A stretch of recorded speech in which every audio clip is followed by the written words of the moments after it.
Hello and welcome to Positive Vibes from the Valley. I'm your host, Ryan, and I work for the Northwestern Prevention Collaborative as a community liaison and training coordinator. This podcast focuses on SAMHSA's 8 dimensions of wellness. And that's the emotional, spiritual, intellectual, physical, environmental, financial, occupational, and social dimensions of wellness.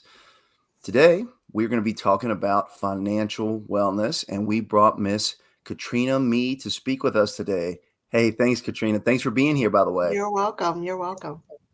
We know that you are the foremost leading expert. Oh, well, I'm overrated there. Well, with that being said, actually, Katrina, if you wouldn't mind, so my introduction obviously is super exciting. But of course, we'd love to hear from you. Would you mind to tell us a little bit about yourself, maybe some Sure. accomplishments, where you work, your experience, all that good stuff? Sure. I've lived in the Shenandoah Valley my whole life. I've been in banking for 40 plus years. Started at F&M Bank in Winchester as a teller when I was 16 years old and worked there for 20 years. Then went to Marathon Bank also in the Shenandoah Valley. Was there for another 5 or 6, and then went to Virginia Savings Bank, and now am with City National Bank. Most of my changes from bank to bank were related to mergers and acquisitions. The larger bank would come in, buy the smaller bank, and I would jump ship and go to another smaller bank, which would then be acquired. So this has been the first time with City National that it's been the best combination of both. We're a relatively large bank, not huge, but it feels like a community bank, and that's always been my sweet spot. That's awesome. That's really cool too Mhm. to be able to find kind of that niche in there. So, And right now, I'm the regional manager for City National for the Northern Shenandoah Valley. My region runs from Winchester to Woodstock. There are 5 branches in that area. I'm also the manager of the Front Royal branch, so kind of wear dual hats. Katrina, it sounds like you don't get bored very often. That's what I'm hearing. Banking, I know banking seems really exciting, but we prefer the days that are not exciting. So, yeah. Well, Katrina, it sounds like you do have some pretty extensive experience here. So I'm going to read you what SAMHSA defines the financial wellness dimension as. And then I'd love to get your take. I'm always a fan of the textbook definition, but they can be a little wordy. So I'm curious what you think. Okay. Um, SAMHSA defines financial wellness as involving things such as income, debt, and savings, as well as a person's understanding of financial processes and resources. A person's satisfaction with their current financial situation and future prospects also comes into play. Boy, what a mouthful. That's a lot. Yeah, that's definitely a lot. So, Katrina, I guess my first question would be how would you define financial wellness? And kind of following up with that, why do you think it's important? So for me, financial wellness is just the ability to live the life you want to live. And it varies actually from person to person, and especially in the current economic environment. But one of the biggest things that I think impact financial wellness is the generation that you grew up in. If you're an older generation, if you're a boomer, post retirement, you're looking for quality of life, you're looking for safety, and you want to have adequate medical care. And some are more adventurous than others. Some people want to travel. Some people just want to be able to spend time with their grandchildren and live out their life in peace. If you're a Gen Xer, though, you're still working. And financial wellness may mean paying off your mortgage, trying to build a nest egg so that you can retire. Many feel that retirement may have to wait until they're in their 70s now. It's not a 65 or 62 guarantee. A lot of them have adult children that are living with them and even grandchildren that they're trying to support. And then millennials have it tough right now. They're struggling with higher mortgage payments and rent, rising costs on everything. If they want to have a house and 2 cars and that American dream that the Gen Xers like me were able to work and be able to have, then it's not as easy as it used to be. it's definitely going to take a two-income family. And I think that millennials were probably the first generation to stray away from a traditional conservative family.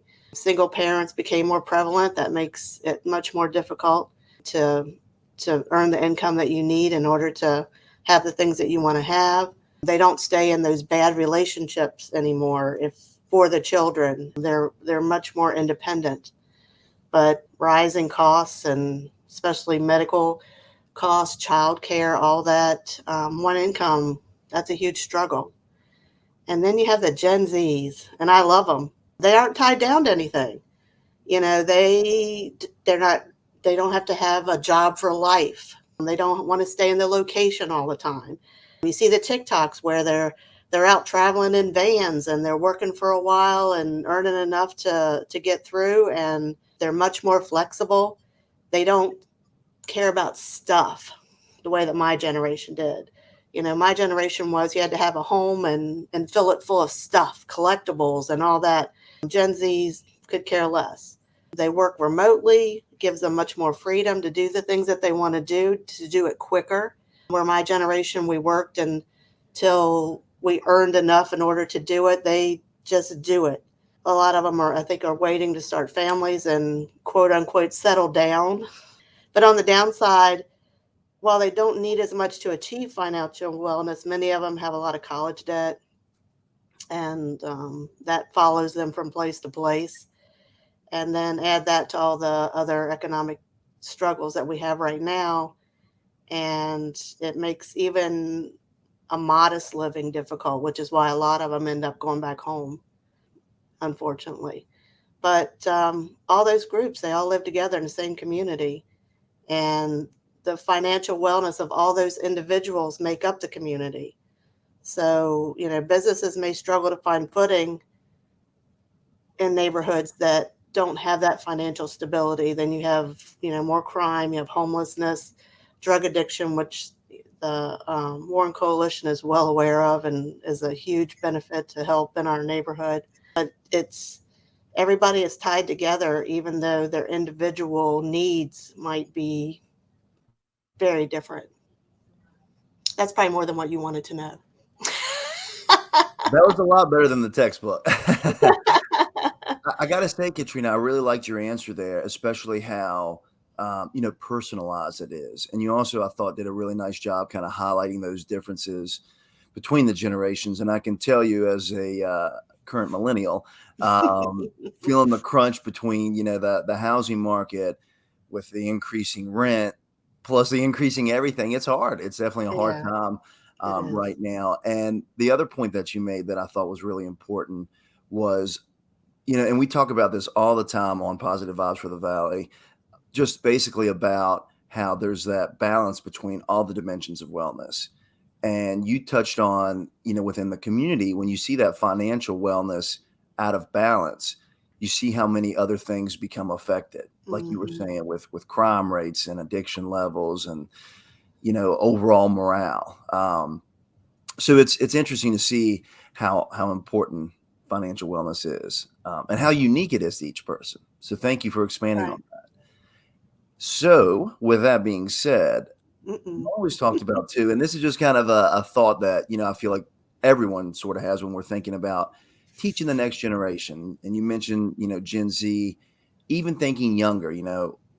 When you're trying to explain financial wellness to youth, okay, it's obviously not as easy, to have that conversation. How do we instill financial wellness into our youth? How do we get them maybe thinking about that, or even just prepare them for that future, to get their minds thinking about it? It's so important. And I think it's so difficult if they're in the cycle. Their ability to become financially stable impacts all the generations. It affects my generation, it affects your generation, because they're the future business owners and they're the future electricians and doctors and truck drivers.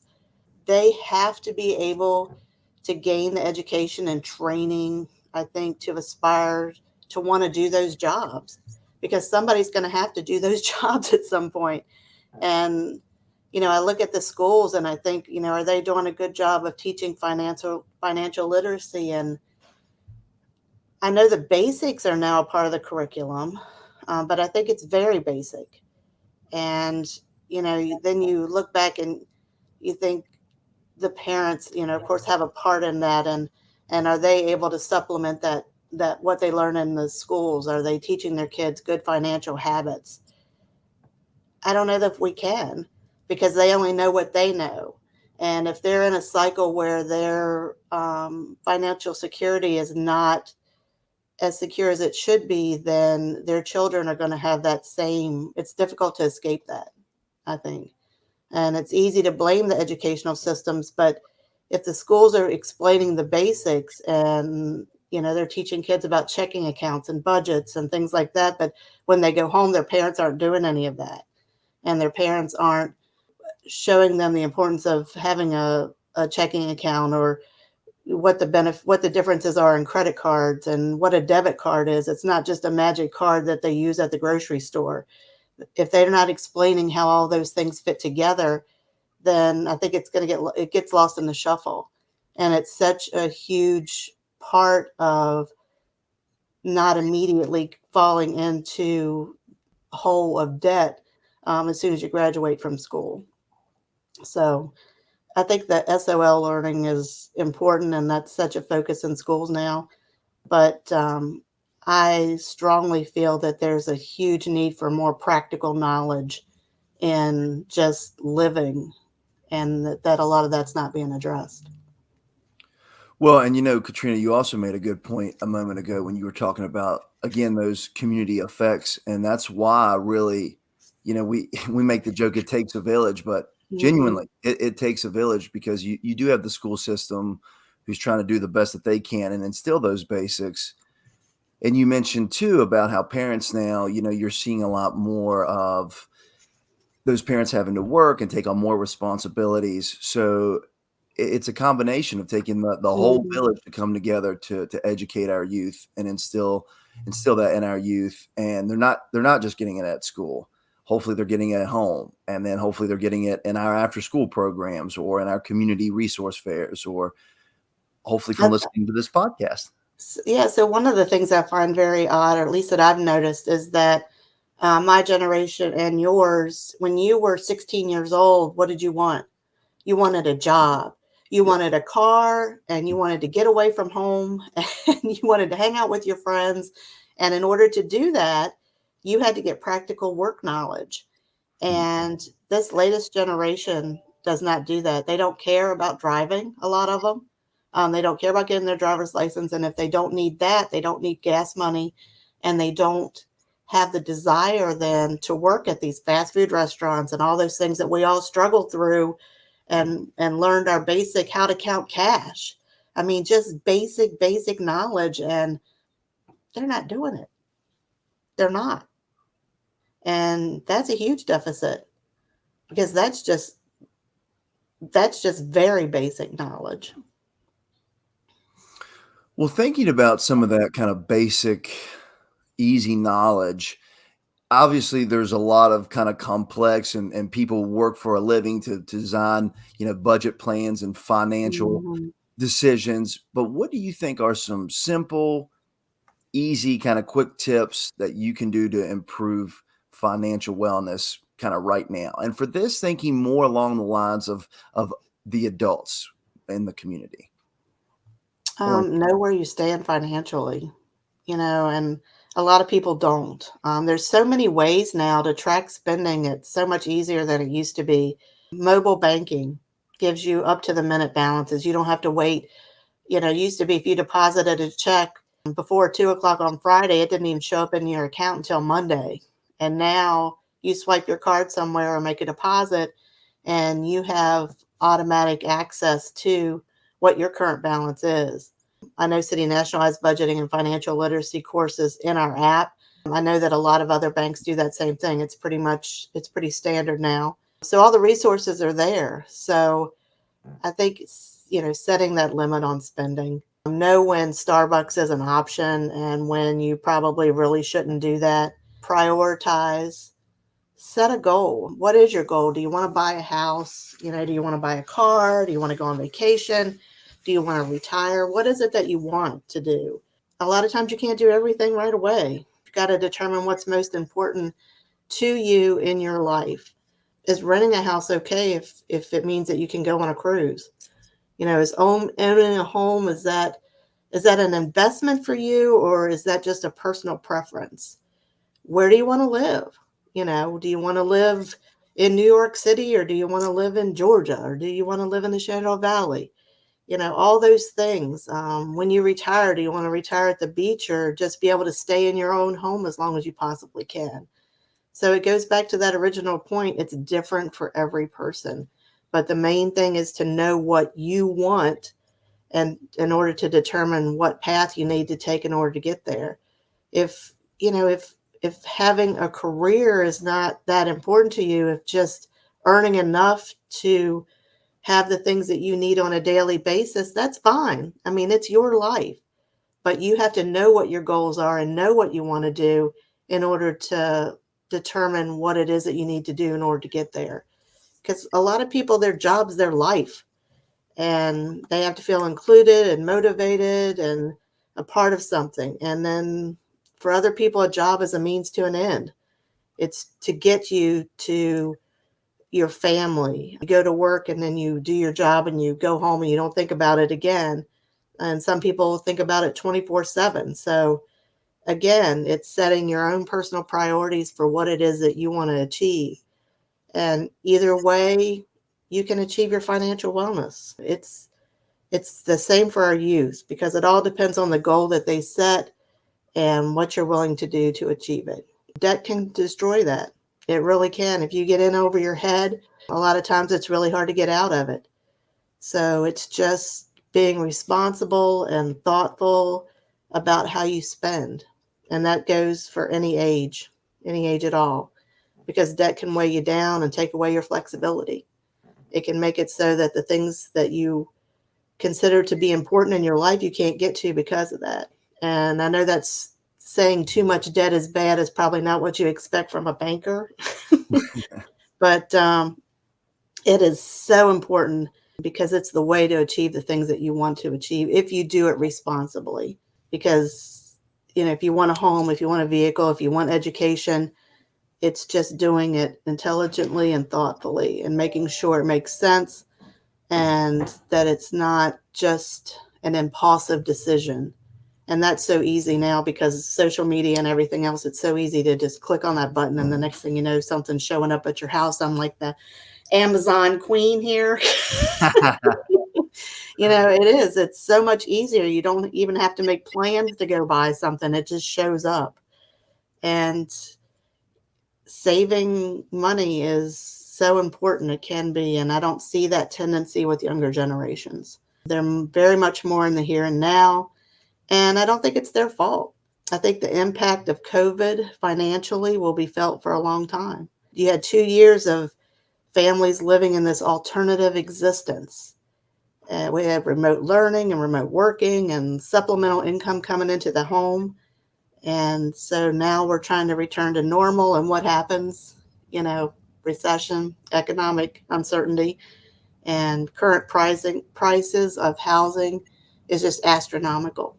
And it goes up overnight. The same house, it doesn't matter what it's listed for, it goes for more than what the person even wanted. And then you add that to gas prices and grocery prices, and it just makes saving so much harder. So it's an unprecedented time.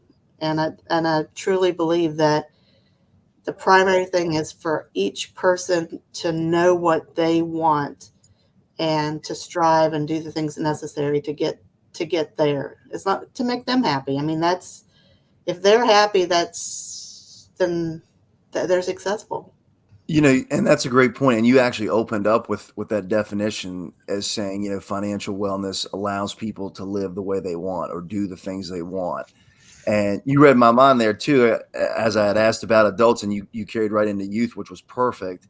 And it sounds like, the real quote unquote tip or secret or trick is to be intentional. I always make the Hmm. joke, when I go into Target, You don't go in to buy things from Target. Target tells you what you're going to Yeah, buy. I don't think Target's a good example. Target, I feel like, how did I end up spending this much money? Yeah, it doesn't matter what you go in for. They read your mind as soon as you walk through the door. But it's interesting, and it's funny you say that, because there are so many things out there like vying for our attention, and so many ads, and you're exactly right. Now it's easier than ever to press that darn yellow button that says order on it, and you get that hit of serotonin, and you're feeling good. And so I think the best thing you said there was about being intentional, being mindful, and thinking ahead a little bit to the future. So I thought that was a really great point, Katrina. And I'm trying to be a millionaire by next week, so I'm hoping I can put these tips into play. Good luck. So I got to put you on the spot here a little bit, Uh-oh. because we've been talking about how the community can improve their financial wellness, how adults in general can, how the youth can, how we foster that that prioritization of financial wellness. But Miss Katrina, with all your Mm-mm. experience, all your knowledge that you have, how do you balance your own financial wellness? Are there some things that you maybe do personally to help maximize your financial wellness? And more importantly, how do you do that in like a healthy way versus that obsessive, some of that obsession that I've seen that can happen with financial wellness? So I threw Well, a lot of questions I'm at you there. definitely one of those people that's on the cusp of considering retirement at some point in time. So that has a huge impact on it. And the things that I want to do is I want to be able to travel. I love to travel. And so that's a huge goal for me.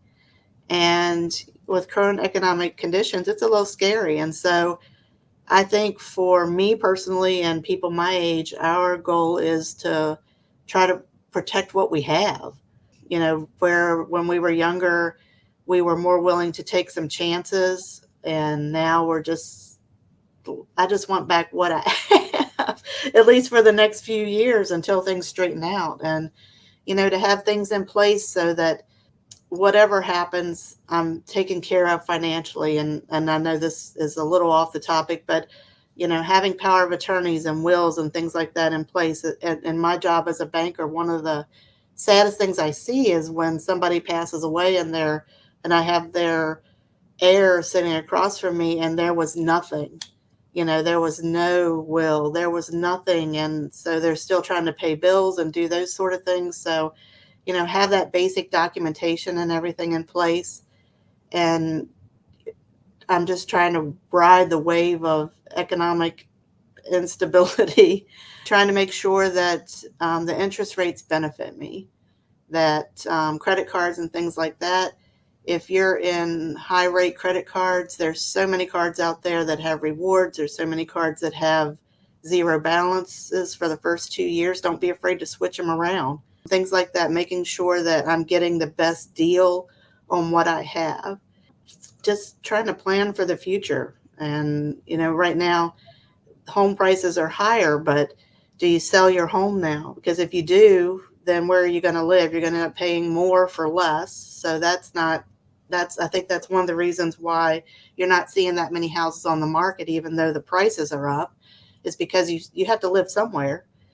So it's just planning for those sort of things. Some tips that I have, and this is for my generation probably and lower, just some of the things that I think get you are subscriptions. You sign up for something that's 99 cents for a month and you end up paying $10 a month forever. And my daughter she's in the millennial area, and I mean, she will do the cup of the month club and the whatever the month club, and all those things get delivered and they never stop. So make sure that if you signed up for video streaming or something like that and it was an introductory rate, make sure that you're not paying tons of money on subscriptions that you're not even using anymore for different apps. Those things are really hard to get out of sometimes once you get into it, and they add up. I mean, it may not seem like that much at $10 a month, but if you have 5 or 6 or 7 of them, there goes your Starbucks. So to me, I think that's pretty important. Just know where your money's going. with the apps and everything that are out there nowadays, like I said before, most of the banks have budgeting apps where you can pretty much classify everything, see how much you're spending just on stuff. Because it doesn't seem like it's that much at any given time, but even, this one of the basic things is lunch out. If you're spending $15 a day to go out for lunch and another $6 or $7 for coffee, you're talking $100 a week. That's $5,200 a year. And if there are things that you want, it's not necessarily that you can't afford them. It's just that you're not prioritizing the things that you should be prioritizing. But if you're happy with your Starbucks, it's you, right? Katrina, now you were supposed to be talking to all of our listeners, right? Not just me and that. Now wait a minute here. It's just amazing how much things really do add up. So yeah. It's funny when we talk about the physical dimension of wellness and another life, another hat I wear is being a personal trainer. And one of the discussions I have, when it comes to counting calories or doing your exercises or whatever you're doing, if you're not keeping track of it and you're not watching it, you're simply guessing. So now you're talking to me directly, right?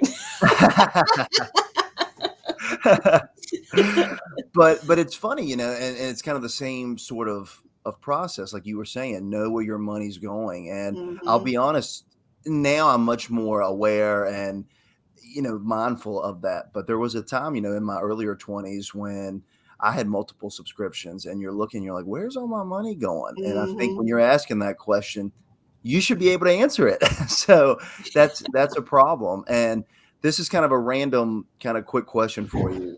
Do those apps really work, Katrina, that are like the, keep track of your subscriptions and they'll cut your subscriptions for you? I hear like advertisements and stuff for those sort of apps. Do you feel like those work, or do you feel like I'm just afraid that's just another way for you to pay out money is what I feel like it is. You have your mobile apps. You have the transaction history on your account. If you're using one piece of advice I would give if I could is online, don't use your debit card. Use PayPal, hook a credit card to it.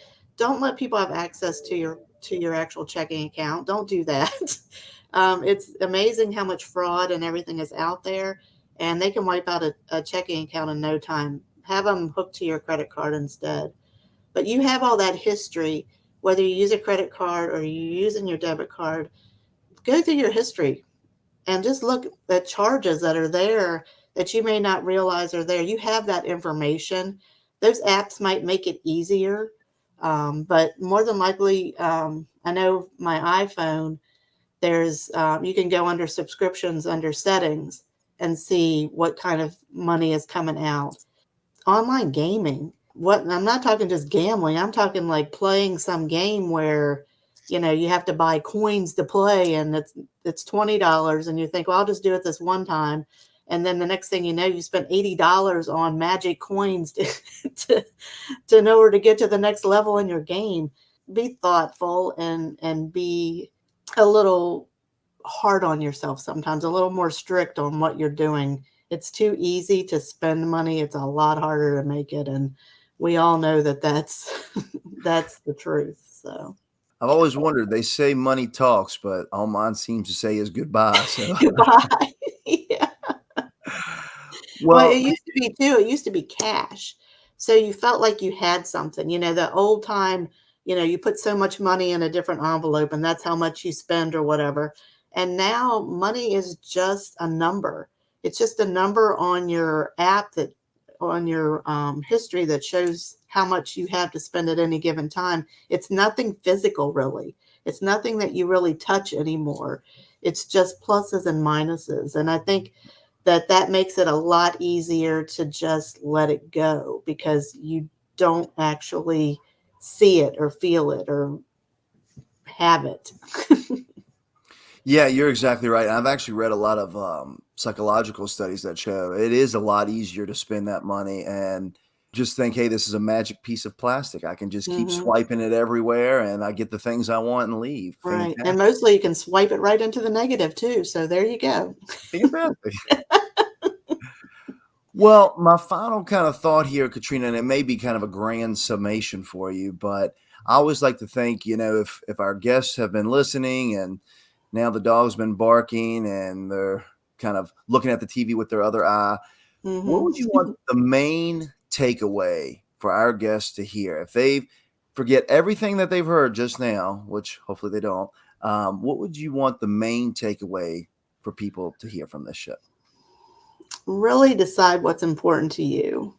And whatever that is, set a goal for it, work towards it, make a plan. Because if you're just going day by day, you're never going to get there. You always have to have some kind of plan, and you always have to have some kind of goal in order to do anything.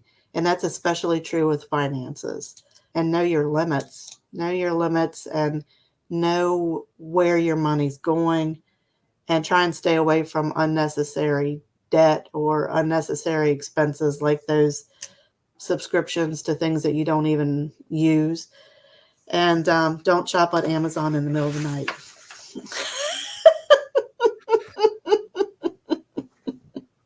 Well, Katrina, I thought you really brought up a lot of great points, and I really appreciate, your insight. And it was just really refreshing to kind of have some of the things that you think are quote unquote, I don't want to say common sense, but things that you would think, oh, naturally you would come to this conclusion. It's a lot different when it's brought to the forefront of your mind. And like you were saying, when you have to take that mirror and look at yourself and be honest, hey, where am I spending my money? What am I trying to save for? Can I go on that beach trip and continue to buy Starbucks every single day? I'll let you know what happens with that experiment. I'm working on it. um, Uh, but all joking aside, I really do appreciate everything that you no had to say problem. today, No problem. Katrina. I enjoyed it. And I would invite everyone, if they've enjoyed what they heard today, hopefully you got a lot out of it. I know I personally did. I have to make some quick changes to my personal financial plan. But I would encourage all of our listeners and viewers to check out our website, nwprevention.org. Obviously, we're on Facebook, Instagram, Twitter, YouTube, all that good stuff. And you can keep up with us on social media to keep up with our new episodes. We've got events going on all throughout the county and community. And we'd love to have you stop by and check our stuff out. And Katrina, I don't know if you want to give kind of a shout out to your organization. And it sounds like that app would be pretty handy. Yeah, most banks have mobile apps and everything now, but of course, my preference is City National. And if there's anything that I can do, we're here. So Katrina, you are going to be able to make me a millionaire by next week, or what are we? Yeah, except for that. Well, hey, thank you so much for everything, Katrina. You were fantastic. And I hope our guests enjoy what they heard, and hopefully they will stop by for more positive vibes from the Valley. I've been your host, Thanks. Ryan. Thank you Thanks, so guys. much. Thanks, Katrina.